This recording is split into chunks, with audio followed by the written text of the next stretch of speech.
saraakiil ka tirsan xoogga dalka ayaa gaaray colaad beeleedyadii ka taagneed xadka ay wadaagaan gobolada Hiiraan iyo waliba Galgaduud si ay u kala dhaxgalaan beelaha halkaasi ku dagaalamaya. wariyayna Khalid Maxamuud Cusmaan Khalid Ilkaasi ayaa faahfaahinta warbixintan beledweyne inoogu soo diray. ayadoo laga duulaya baaqi nabadeed ee madaxweynaha Jamhuuriyadda Federaalka Soomaaliya Mudane Maxamed Cabdullaahi Farmaajo ahaa in la heshiisiyo dadka Soomaaliyeed ayaa deegaano aan sida kaga fogeyn aagagii toddobaadkii ugu dambeeyay ka dhacayeen dagaal beeleedyo u dhaxeeya laba beelood oo walaalaha salahan ka soo kala jeeda gobolada Hiiraan iyo Galgaduud kuwaas oo kamid ah deegaanada hoostaga degmada Maxaas juqraafi ahaan u dhow xuduudka ay wadaagaan gobolada Hiiraan iyo Galgaduud isla markaana wali isku hor fadhiyaan deegaanadaasi ciidamada beeleedkii maalmihii ugu dambeeyay ku dagaalamay waxa gaaray ciidamada xoogga dalka Soomaaliyeed si xabad joojin nabadeed loo kala dhex dhigo walaalaha dagaalamay.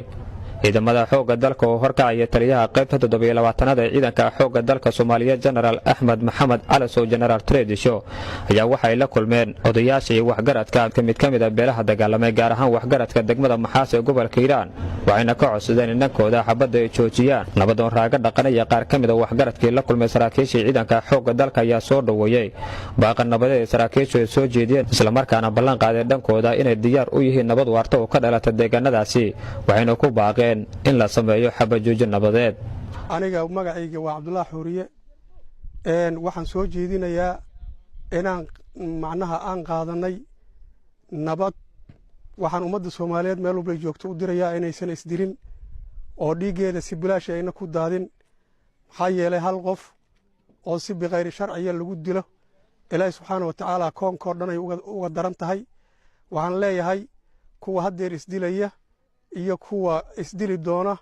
waxaan baaq u jeedinayaa inay Ilaahay ka cabsadaan oo ay joojiyaan dagaalka gaar ahaan waxaan leeyahay annagu waxaan soo jeedinaynaa baaq ayaan soo jeedinaynaa maalinkii meeshaan ay ka dhacday ee dhibaatadu iyo hadda intii ka dhaxaysay waxaan u taagnaynay inaan maaragtay aan dhiig badbaadino anigoo ah Nuur Fidow Gaabo waxaan ku baaqayaa in nabadda islaamka oo dawladda federaalka iyo islaamka dhumudoonaya inaan qaadanay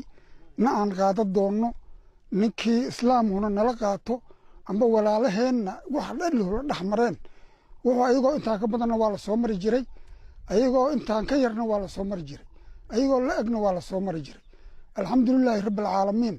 waana iska fahmi jirnay inaan iska fahanno oo nabadda qaadano oo nabada caanama aan la yiri wixii tagay aan ka sabarno sabar iyo iimaan aan qaadano ilaahayna oo nagu guuleeyo annukoo ah odayaashii beesha dhaqanka Maxaaseed anigu hadda maanta waxaan ka hadlayaa dhibaatada meeshaan ka dhacday maalin jimcaha dhibaatadaas u dhacday laba beelood oo walaalaahoo nasab wadaaga oo islaamnimo wadaaga oo wax walba ay ka dhaxay jireen kana dhaxay doonaan haday nool yihiin dhibkaas ka dhacay waxaan hadiya goor ilaa intaas aan lahaynay war waxaan aan ka daba nimaado waxaan aan kala joojino ma suurta gelin ilaahay xaqiisa wax ka suurta galaan waxay dhima rabay dhinte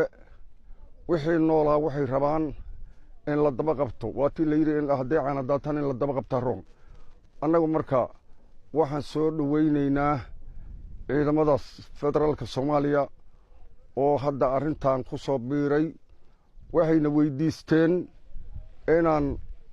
arintan aan diyaar u nahay inaan nabadeeda aan ku wareejino ayaga oo ay wakiil naga noqdaan oo nabadaasan u dhiibno Soomaalidu dhibkeedu waa badan yahay ninkii ka qayb qaata arintaasna oo aan si islaamnimo aslaaxu baynu naas aan uga qayb qaadanay kulli dhibaato waa u taala waa tii la yiri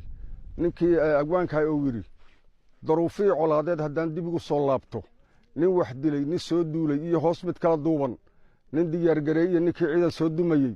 nin dibnaha qaniinay iyo midkii farax damaashaaday iyo kii docdow raacsanay duca ku taageeray iyo mid dariiq yaal ninkii dawasho u aaday hal kala daraadee dambiga waa la qaybsaday inta daahirka waa yar tahay doorka xumihii ilaahay laga baqo annagu baaqaas nabadeedaan jeedinaynaa annaga naftaynaan u jeedinaynaa walaalahaynaan u jeedinaynaa annagoo ah waxgaradka marka la qaybiyo degmooyinka degmada maxaaseed waxaan ku baaqaynaa waxgaradkeedii haddaan nahay in nabadda la qaato walaalahayna nala qaataan. assalaamu calaykum. korneyl maxamuud xasan ibraahim baa ka taliyaha guutada 22aad qaybteeda 27aad ee ciidanka xoogga dalka Soomaaliyeed oo ku hadlayay afka ciidamada qalabka sida ee gaaray deegaanadaasi ayaa faahfaahin waxa uu ka bixiyay doorka nabadeed ee ciidamada xoogga dalku ay ka wadaan deegaanadaasi waxaana uu sheegay inay la kulmeen mid ka mid ah odayaashii waxgaradka beelaha dagaalamay iskuna afkarteen in xabadda la joojiyo dhinaca kalena sheegay inay la kulmi doonaan saacadaha su'aadan. anigoo ku hadlaya afka ciidanka xoogga dalka Soomaaliya gaar ahaan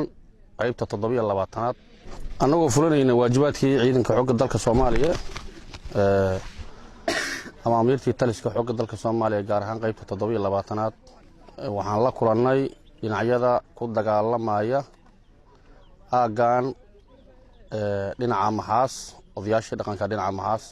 way naga aqbaleen soo jeedinteennii in la joojiyo xabadda dhinaca kalena xiriir ayaan la sameynay ayaguna sidoo kaleete way naga aqbaleen waana la kulmi doonaa